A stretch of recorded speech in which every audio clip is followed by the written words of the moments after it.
Hello, happy Monday. It is July 24th, Monday, July 24th, 2023. And you know that if you see me, you know that you are in tune to the Jazzy Conversations with Jazz podcast. I have a phenomenal show ready for you guys, and I cannot wait to dive in. I have a very special guest for you, but I wanted to say happy Monday, happy Monday, happy Monday. Here's what I want you to do. I want you to make sure that you tune in to the Jazzy Conversations with Jazz podcast here, but I also want you to know that I am also available on YouTube and all major podcast platforms. All you have to do is look me up, Jazzy, Jazzie, Conversations with Jazz. I want you to hit the notifications bell on YouTube and also on major podcast platforms. And I also want you to review the show. We have a very, very special show tonight. I have a Bartoian, that's what we call ourselves, on tonight. And so I'm elated. Like, I have a fellow Polk County native, because Polk County is on the map. And this is one person from our humble abode who has been doing his thing, and he is definitely someone that I want you to make sure that you follow. So on Mondays, you know that Monday is your day to reset. Your Mondays are your days that you recalibrate and you get those goals knocked out. So I hope you guys set intentional goals for this week, and cheers and blessings to you meeting them. So without further ado, I do want to go ahead and introduce my guest. Make sure you tap in. Make sure you share this post with someone. I want you to tell me where you are watching from, what city, what state, maybe even what country you are. You know, Chris is all over. He's worldwide. So if you are tapping in, please let me know where you are listening and looking from.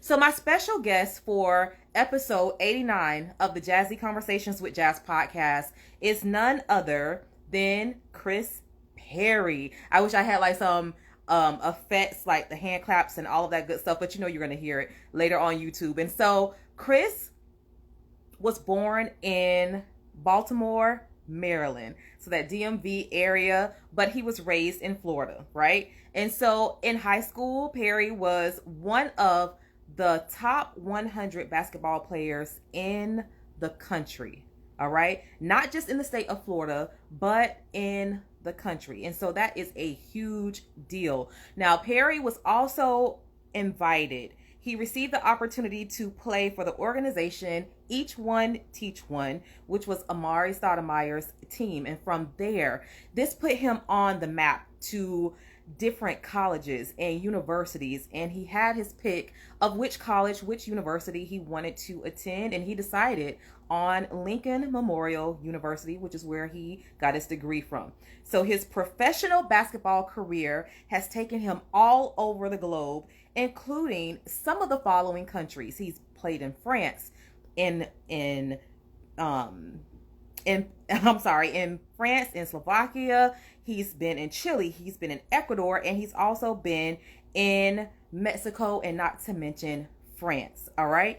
And so I loved one of the things in his bio where he states that he will never not get back up. And we all know that this life is about challenges and obstacles that we will face, and none of that matters. What matters is your capability to get back up. And so with that being stated, I need for you to know that now is a dope time for your comeback, because I'm going to welcome Mr. Chris on, because I cannot wait to speak to him and know all about what he's been doing lately. And I also want to know what he considers to be his comeback story. So let me see. I'm going to bring him on in just a second. In the comments, make sure that you guys are letting me know where you are watching from. I want to know. I see some people. I see some familiar faces down there. How are you? How are you? All right, Chris. Hello. How you doing, sir? Pretty good. How you doing today, Jazz? I am doing phenomenally well. Look, long time no see, man. Right. How you been? Good. It's been a long time since those first Providence days. I know. I was like, so it took you like T-minus 10 seconds to bring up First Providence. And so since you did it first, yeah, it's definitely Shout good to see you. out to First Providence. Now, since you brought up First Providence, when's the last time you been? Uh, since before I left, well, I went a Sunday before I left to go to Ecuador, so Okay. been a couple Okay. months. Been a couple months. Was it nostalgic for you? Yeah, it was. Brought back a lot of old feelings and just like a lot of emotion just built up, you know. It did, it Yeah. did. And in fact it did. Like I miss seeing you, in church, you scale above everybody in the congregation. So we know when you were Yes, man. there. No doubt about that. So Chris, I'm gonna start our interview off Okay. with a segment that I like to call 21 Questions with Jazz. And so these are just random questions and you just shoot from the hip because they're easy questions to answer because they're all about you. So are you Okay. ready? Okay, let's do it. All right. All right. So, Chris, you just celebrated a birthday. Tell me all about your birthday celebration. I know you spent part of it in the gym, but what else did you do for your birthday and how old are you? 29 years old, June What? 4th, 1994. I didn't Put it want to do all out much. there. I didn't want to do much, but my teammates, they kind of drugged me out the house. We went on a little boat and just chilled out and had a couple drinks and just relaxed, really. For Yeah. most of the day, like 3-4 hours. So it was cool. Yeah. That's pretty cool. That's pretty cool. Some clean fun. 29. So listen, for your we call it the dirty flirty 30. Hmm. When you got to do it big for your 30th birthday, okay? Okay, I got you. I got you. You said, okay, I got you. I got you. So Yeah. listen, are birthdays important to you? Like, do you They, like celebrating birthdays? they are, but once you get to a point where you don't really have like the ones that you really want to celebrate it with, it can get kind of gloomy at times. So, but you gotta also be grateful to be here. So that's a blessing. Yeah, I feel you on that. I do feel you on that. And so, like going back, and then when you think about your birthdays and then your memory bank, like what's one of your most memorable birthdays? Probably. Let me see.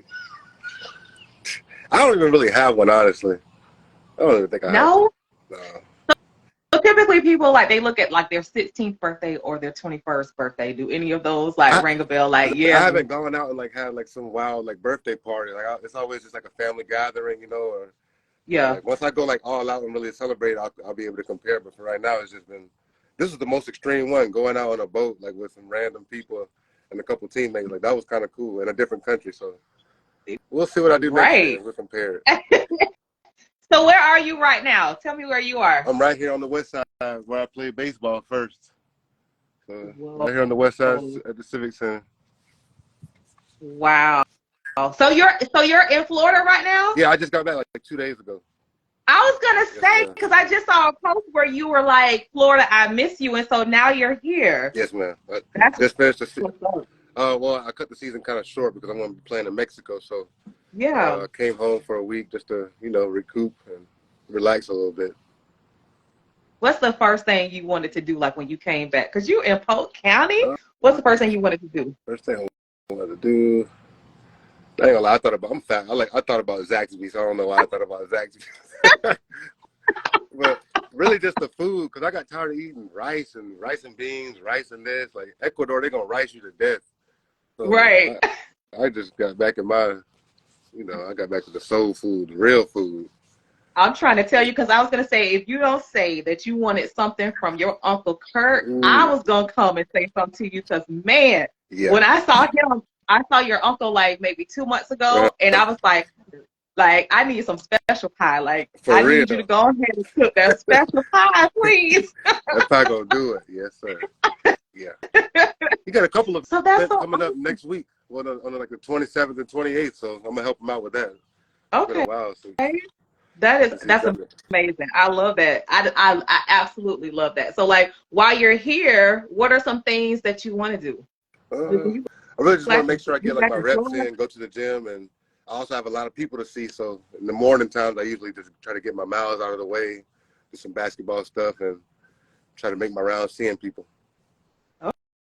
Okay, yeah. That's good. That's good. All right, so let's get into your dreams in making it in basketball and all of that good thing and all of that good stuff. So I wanted to know, like, just looking at your bio and then reading about you, like, Chris, how tall are you? First of all, I'm 6'8", 6'8", 6'9". 6'8". Now, is that like an average? That's above the average height I mean, when you for professional up basketball. until NBA, for my position, that's a pretty good height. But then when you get to NBA, you got like those freaks like Giannis, is 6'11", 7 foot, like KD. So it can get kind of small, like a 6'8". It's like perfect for Right. overseas and like college. Like this is really how you play basketball. How every team plays different. So if you want a big man that's huge, you can get one, or you can get like a person like me that's more mobile and does a little bit of everything. So That's more just depends on what you mobile. want. I like that. I like that. So listen, have you always had dreams of being a professional basketball player? It started off with baseball, and then once I got so tall, and then once I just wanted to like be with the guys on the basketball team, so I kind of just fell in line with the guys really. And then it was one summer when I actually like saw myself be successful. I was like, wow, okay, look, I can really do this. Like, because everybody tells you that you can do it, and then I feel like it always takes a little spark of just you seeing yourself do well, and that's all it took really. And that's how I knew, like, okay, yeah, I'm gonna do this. That's what I was gonna ask you, because you have a lot of kids who their dream unequivocally is, I want to be a professional basketball player. I want to go to the NBA, etc. Right. And so that's what I was going to ask you. I was going to ask you, when did you discover that, dang, like I definitely have a shot at being a professional basketball player? Did that come later on for you in your high school career, or when did you discover, I think I can do this? Probably like the end of high school, like when I finally gained that confidence and I saw myself be ranked like top 100. And then like in college when I got there, I would have like a couple teams like the Boston, what was it, Brooklyn Nets. They started to come to the practices, and I was like, okay, well, wow, and they're obviously there to see you too, because they ask you questions after. It's like, okay, well, now I know what I need to improve on. I know and it would be scouts like sitting behind my family at like at the games and stuff. There was a guy named Speedy Claxton. He actually played in the NBA too. And after the game, I went to go just say hey to my mom and uncle, and he was like, "Yeah, I was just waiting on your family just to say one wrong thing, and I would have just left." Wow. And he said, "But you got you a real family right here. I like them." And so that was just. I know me and my uncle talk about that a lot, just because it was crazy, literally sitting one aisle above them and just like listening and watching at the same time. So I like, just seeing. I think about that dynamic that scouts have, and then it's so interesting to hear you say that, they really pay attention to you as a player, not just like your skill set, because Right. it's so many different things, and so many different shows have come to pass that give us an insight into the life of a professional sports True. athlete. And so, like, from taking players into meetings where you learn how to deal with the media, when you learn how to deal socially, and then when you know how to deal financially, and just to be like an all around, athlete. And so, I find that very, very intriguing that that particular scout, as you mentioned, would say something about your family, because you come from good stock. Yeah. You old Stevens boy now. Yes, Now, ma'am. everybody in Polk County, Yeah. especially Bartow, we know one another. And so let's talk about it. Talk about your family. Like, who are like the major cast members in your family, and then what have they meant to your growth as a man? Definitely my mom, Delphin Stevens, and basically I grew up with that. My grandma, May Rose, and my granddad, Roland Stevens. So my granddad, he was like a pillar in the community too. He ran like the West Side Men's Club, and so I just grew up always seeing like a leader. And then my grandmother, she played basketball, so like she was a Hall of Famer at Mulberry. She always used to give me like roll it off the fingertips from the free throw line, roll it off the fingertips. So, and then my mom was a teacher at Lakeship Elementary. Yes. I don't know. It's just I did. I'm so grateful that I had that kind of upbringing, and never really. Yes. I didn't have to like struggle for the next meal. There's a lot of other stories where parents aren't really as fortunate as what I was, and so I'm really grateful for them having that life, passing on good knowledge to me. I looked at one of the interviews. I see some people are saying yes, Stevens, and they're putting up like muscles and all of that. Yeah, you come from a very great family, and I just have big memories of them as well. And I was watching one of the interviews that your grandmother did when you were playing at USM. Oh Yeah, when you were playing at South Florida. I don't know why I keep saying US. The University of South Florida, yes, Hey, USF. And so I heard her. She's like, when you get the ball, like, don't try to bounce it, yeah, like just turn, step and shoot. Like, and I'm watching her and I'm like, oh my God. I'm like, that is so her. Like, that's what I remember. Like, just her being feisty and then just being upbeat. Like, she's just someone that I always looked up to, and it's like I want to be like her when I grow up, because I'm like, yeah, she's going to Africa yeah, year after year after year. Like, she was amazing. yeah. She was moving. She was active. Yeah, so that Yeah, really they steered me in the right direction, and them always just having my they back. did. It does a Yeah. lot. So I want to know, if we want to back up for just a second, and because I know I mentioned that there are kids that look up to you, and then I even see fans that host and that just ask you questions and that are so mesmerized by you, Chris. And so, what do you say? Like, what advice do you give to kids who want to do this for real? Like, they want to be a professional basketball Uh, player, they want to be a professional athlete of any caliber. What advice would you give them? Like, if you're talking to middle school or high school kids, what advice would you give them? I'm sorry about this train too. No, and you definitely are on the west side of that train. I'm walking away from it, but I say just to know that it's be careful what you post on social media. Just know that it's not all about just talent. Like you Yeah. say, like what we were talking about earlier, they're gonna want to know your life outside, off the court or off the field. So and just know that if you fall down, you always just get up and try it again, because there's a lot of comeback stories like mine where you can even be locked up in another country, and if you have the will and you just have the fight inside of you, you can get out of any situation and flourish. But just be careful and who you keep around you, and a lot of that comes with how you were brought up and stuff like that. But like once you get to the college, like college really influenced me. It was like, okay, well, not everybody thinks like how we do in Polk County. There's so many more like ways of thinking. So like that really just like broadened my horizons a lot. So once I saw that, it was like, okay, I'm open to a lot. I'm open to what's different, and a lot of us kind of fear what's different for us. So just be open and just be willing to learn. Honestly, that's what I say. Yeah. What do you say to the work ethic? Like, what's that work ethic like that it takes? What does it take to be a professional athlete? Definitely a lot of dedication, a lot of reps, the boring stuff. Like I remember working out with Coach McGriff and Coach D when I first started playing basketball, and I just had to stand in front of the hoop and just make 100 of them with my right hand, make 100 of them with my left hand. Like that's the stuff you have to do. You have to bore yourself with success. So, you know, you see yourself putting it in the basket. So in the game, you don't even think. You're like a robot. You just put it up there and you make 2 easy buckets. And that type of stuff right there can differentiate your salary here and then your salary in the next couple of months, for example, or from the next person. So you have to work harder than the next man. And that's what I say. And I say that too. And one of the athletes that I've started to pay a lot of attention to, like in terms of their work ethic, but it also goes with that mind state. Mm-hmm. And I know it's definitely, I don't think it's ever going to be cliche. And I'm bringing it up because it is so powerful. And I spoke to a group of kids not too long ago, and I brought this to their attention. Some of them knew exactly what I was talking about, but some of them did not. And that's the work ethic that Kobe Bryant had. And I look at his work ethic, and I like for some reason more so now than ever. Like when it was popular to look into what the Yeah. Mamba mentality meant Yeah, and yeah, all yeah, of yeah. that. Like for some reason, in the past 2 months, I've really been looking in and keying in on that. And so I want you to talk about, the athletic ability has to be there, but what does your mind have to be like when you are playing professionally?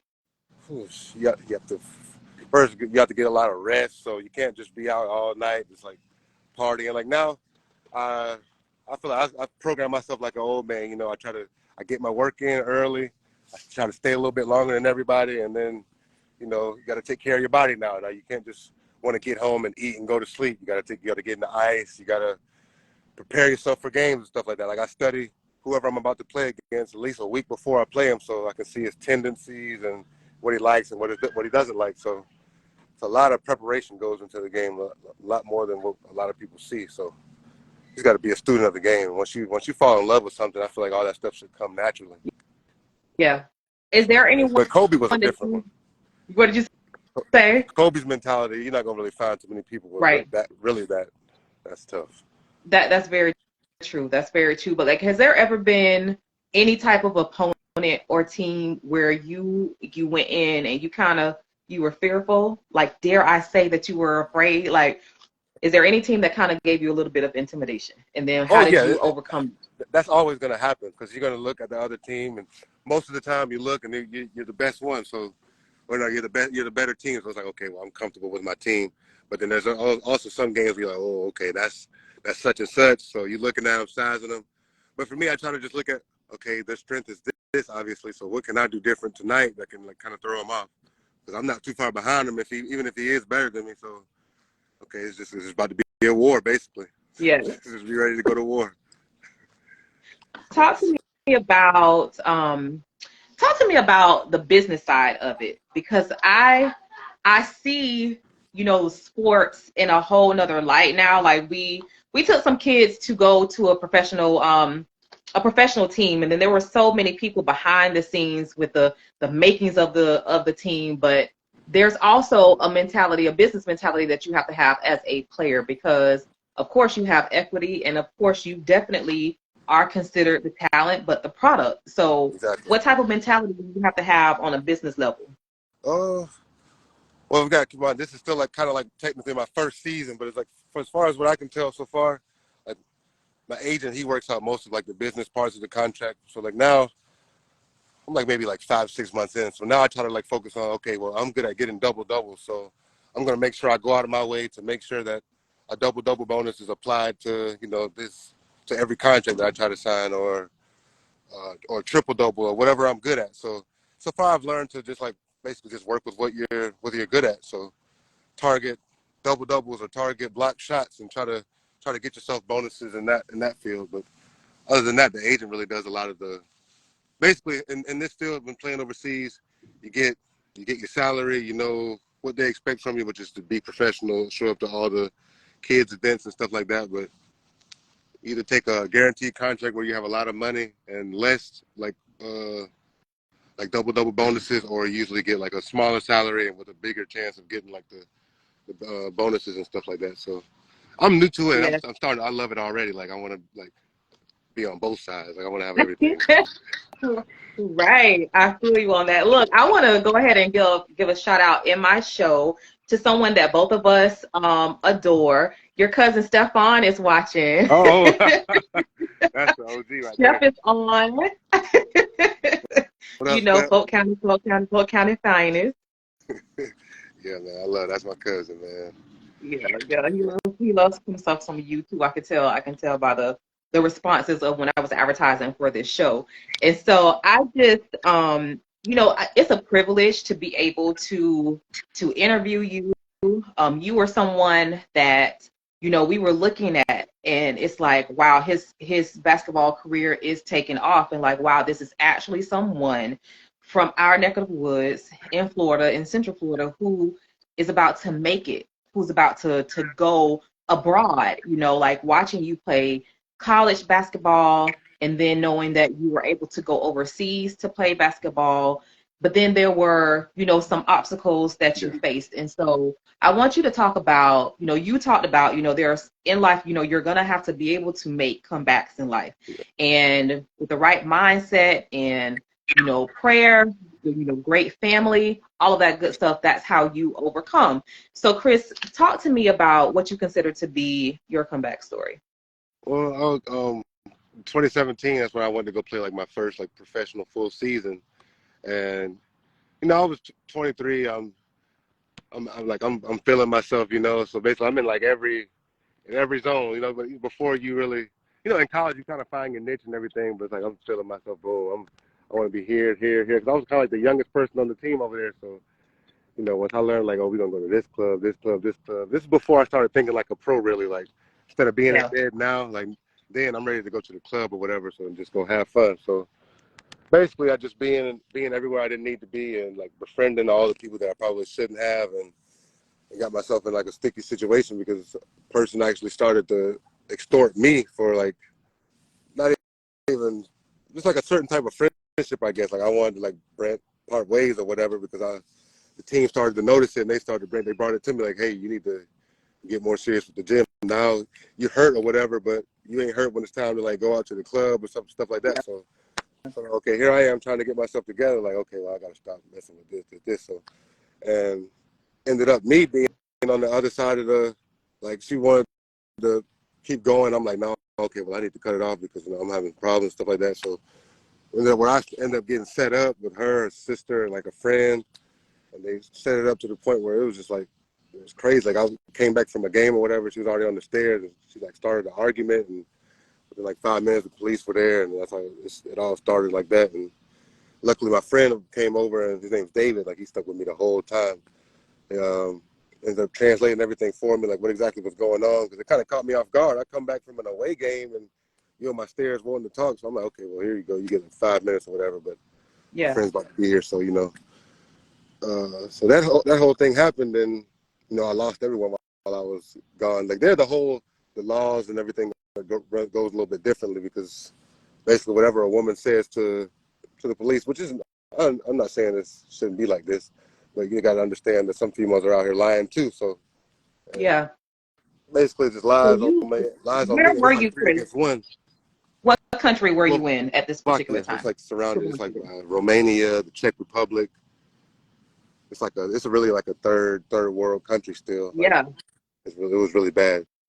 So Remote. And so you're saying that someone basically just accused you of something that you didn't do. yeah, a lot of things, that I didn't do, and I ended up beating basically all of them. But extortion over there in that country is just like it's like a blurred line of, okay, well, maybe you might have threatened this person and maybe not. So like one of her last little arguments was whenever the police opened the door, she said, oh, well, he was doing this, that, and the other with a knife, and they couldn't say, okay, well, we can't say you are guilty, you can't say you aren't. So here's 4 years, and you gotta just be glad. So that's just kind of how it unfolded. And when I got out, I just like I said, my friend David and his family, they stuck with me the whole time, like because the whole country knew. Like even reading like the reports online, it's like, come on now, why would I go out of my way to do the stuff that she was accusing me to do? Like that's crazy.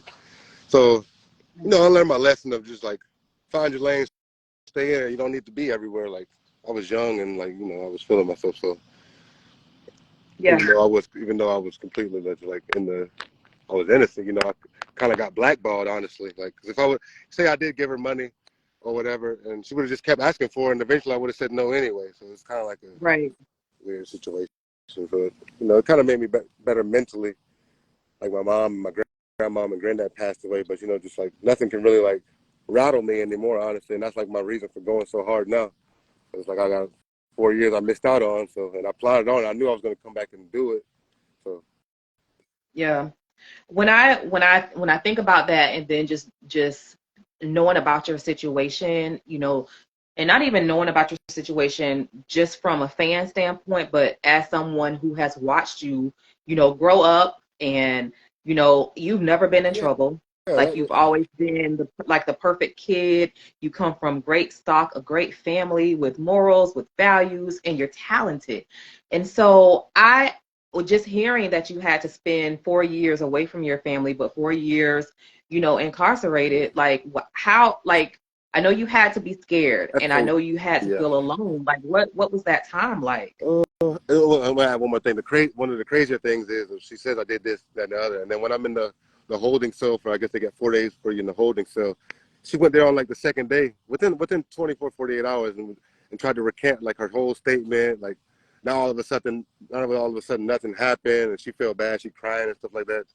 Like all the psychologist evidence, like everything was for me, but over there it was crazy. I had a woman judge, and which is nothing wrong with that, but then her daughter was like sexually assaulted by like whenever she was younger. So it's like, man, I feel like I didn't get a fair chance at it. And then, not until I went to the higher courts, because the first court they gave me 7 years, and the higher court was an older like 60-year-old man.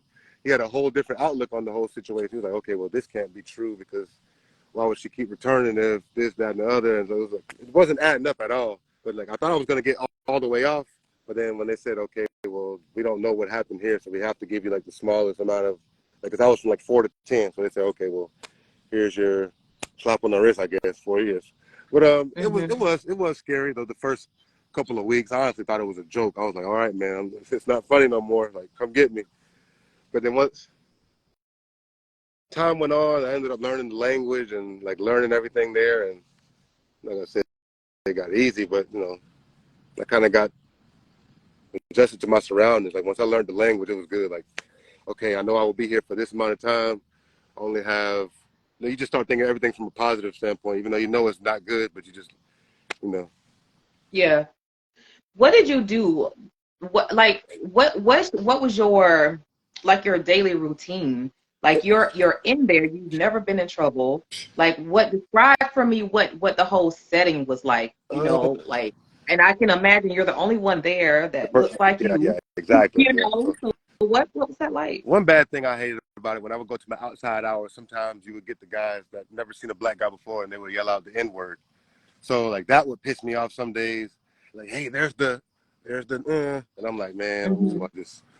Like some of that part will piss you off, and then like the people that don't understand you, that just want to mock you because you talk to you, you sound like blah, blah, blah, blah, blah. So, and then you got some guys that want to like learn your language and they want to know your situation. So I ran into it. It all depends on who all you run into. So sometimes until I learned the language, it was really difficult because my roommate had to speak English, or it was just going to be awkward all day. We're just going to be looking at each other and just awkward. But I was blessed with one businessman. He spoke really good English, so we hit it off, and it was a good experience until.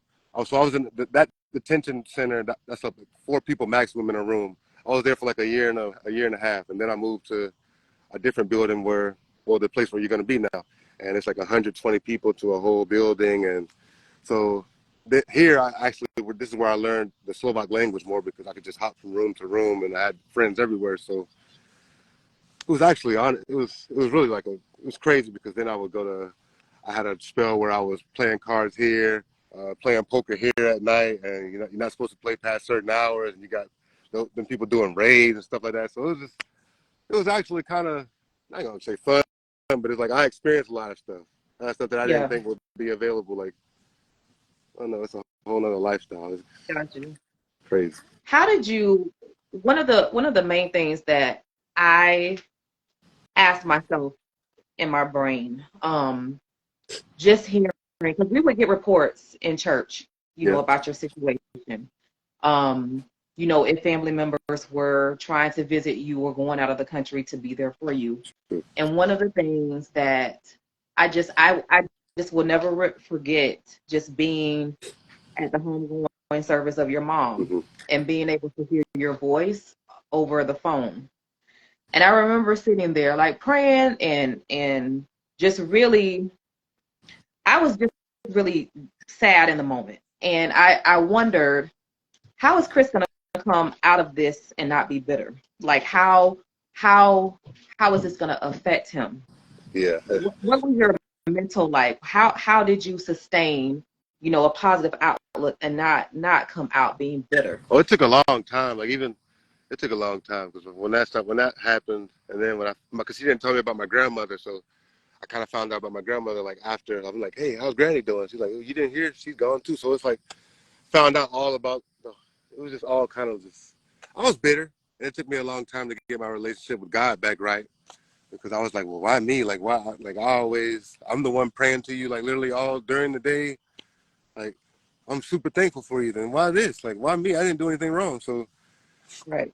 I had like a 2-3 year run where it was just like, man, oh, I just I held a grudge. I held a grudge with the old man up top, and it took me into like finally being like back out and doing my thing in Chile, for me to just like sit back and be like, okay, well, he's not through with me. Like, I was slowly already starting to get back right and everything, like praying more and all that, because it took a lot to build back up to it.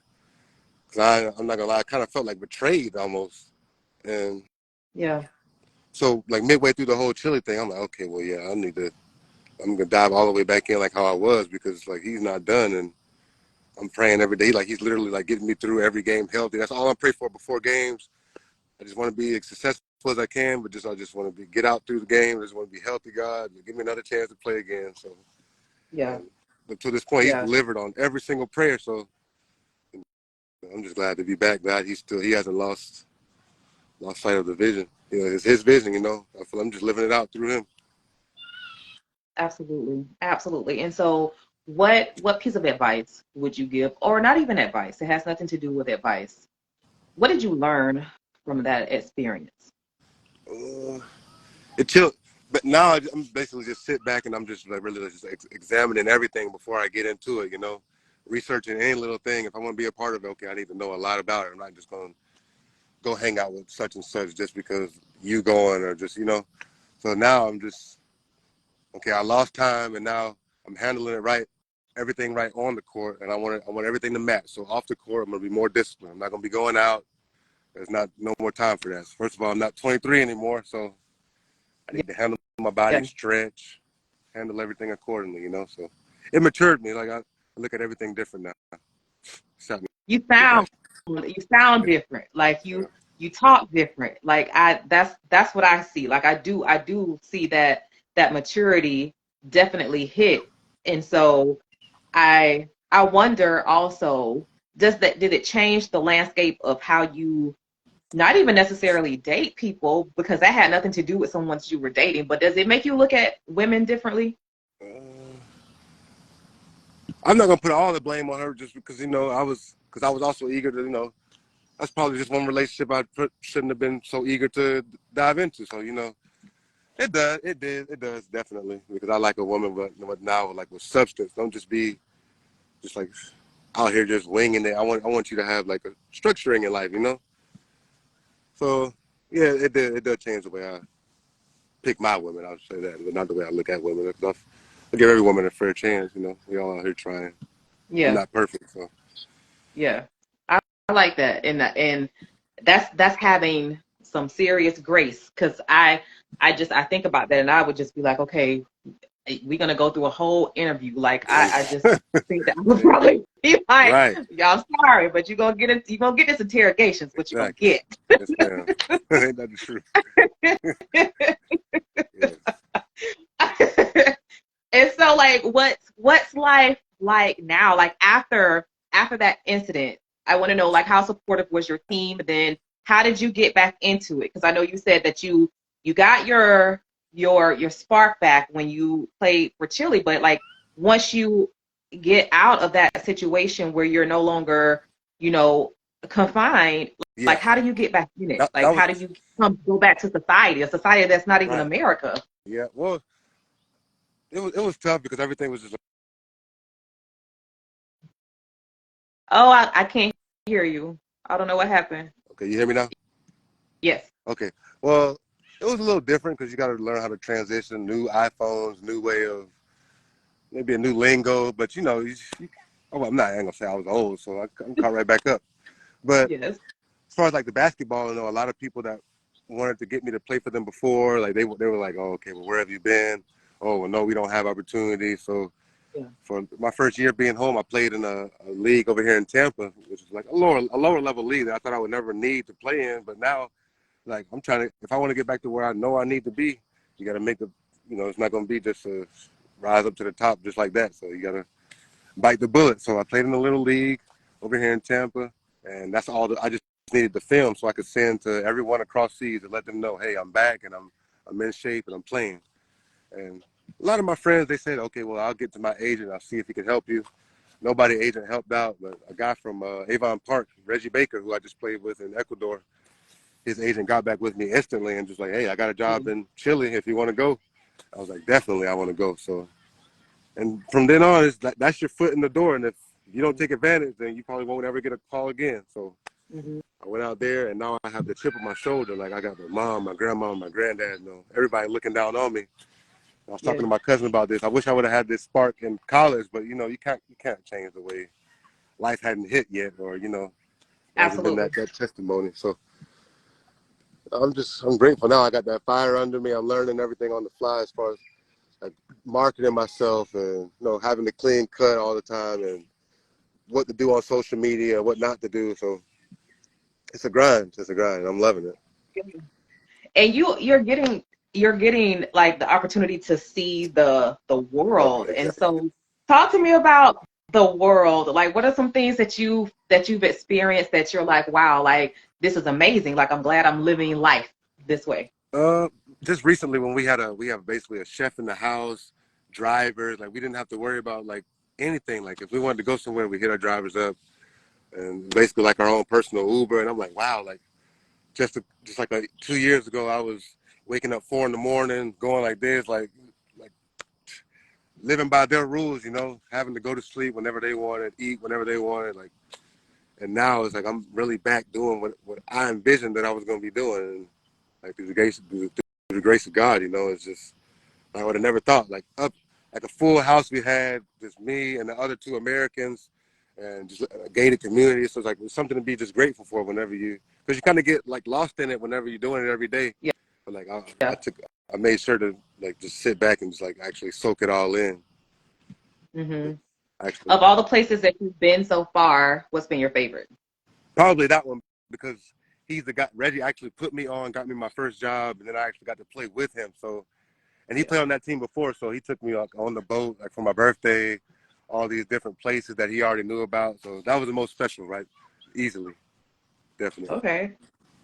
You got to explain to me this ring that keeps getting I'm in sorry. the frame. Oh Like, yeah, this is my ring. no, We won this hold in college. hold it up and tell Yeah. us about it. What's the ring? So What's up with the ring? that's from Lincoln Memorial when we won our conference, so we won the championship for that. So then we got all the way to like the Elite Eight. So it's my one souvenir from college that I really hold dear to my heart.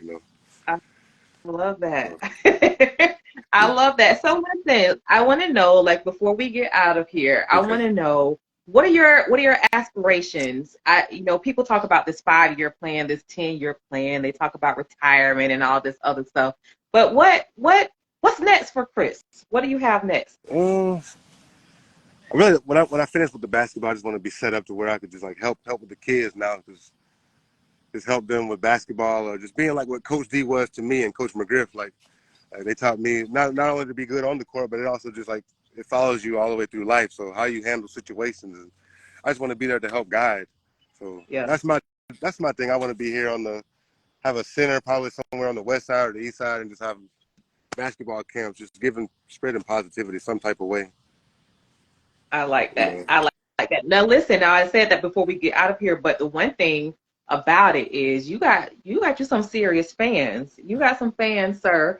How does that feel to have people come up to you and say, like, can I get your autograph? And they just want to be around you. What does that feel like? Uh, in the heat, in like the heat of the moment, sometimes it can be much, like it can get annoying sometimes because it always it's always there. But that's one of those things that you got to just sit back and be like, wow, like 'cause who would have thought that I would be ever in Yeah, this position? So like you can take it for what it is. Like I love it, and I try to be as sociable as possible because like that's the thing. Like whenever you have other things going on, like a podcast or something, those are going to be the people that tune in. They don't just forget about you whenever you just come there for a couple seasons and go. Like those guys that are asking for the autographs and stuff, some of those are going to be the real supporters in life. So I try to stay yes, friendly with them all the time. absolutely. And so, Chris, I've appreciated this interview. Like you've done a tremendous job at, unwrapping what your comeback story is, and what you went through is something that no one ever wants to go through. And I loved how you stated that, God is not through with you. God never took his eyes off of you. God just needed for you to still have faith and just to still believe. And the whole premise behind this podcast is to celebrate the power of the comeback story. Right. And I don't feel that you can have a comeback without God. You have to have the right resources, and you have to have that work efficacy. You have to have that willingness to do the work, and you've done all of that, and you've become a man. Like you're like 29. Like what the heck? Thank you. I appreciate it. 29, doing good things, living your dreams from country to country, and doing something that you absolutely love. And I think that's what life is all about. That's what success to me is all about. It's just really, really being able to do what you love and being a great person while doing it and giving back. And so I cannot wait to see, this community center that you open on the east side. I know you're on the west side, but on the east side. We can do one I more. cannot wait to see it. And so, yeah, come back, man, and give back to the kids. I absolutely love it. Is I there anything appreciate that you. you want to? I want I'm sorry. Is there to. anything you want to say in closing? I want to thank you for taking the time to put me on your podcast, and it's really great knowing, like, seeing that you have one, because it's like, okay, well, I'm trying to do my thing too with the podcast. Now I can learn from you, and I got questions I'm gonna bounce off you. So thank you for bringing me Absolutely. on. Look, all that I can give you is there. Like I have no problems. I actually would be delighted in helping you on your podcast journey. I actually am about to celebrate my 2-year podcast anniversary. So you have an open invite. Now that you are a part of the Jazzy crew, you got to come to my 2-year podcast anniversary Okay, show, okay, rub some elbows with people who are in the industry, and yes, definitely network. So yeah, come on to this podcast land. perfect. Yeah, thank you again. Thank you so much for giving up your time and just being really real and transparent. I truly appreciate it. Yes. Any shout outs? We got to give. I never do this, but I'm gonna let you do it because you're from Bartow. I mean, you're from Maryland and all that, but you from Bartow. Shout out So to go all ahead the. and give some shout outs. Give some shout outs to who you want to say hi to.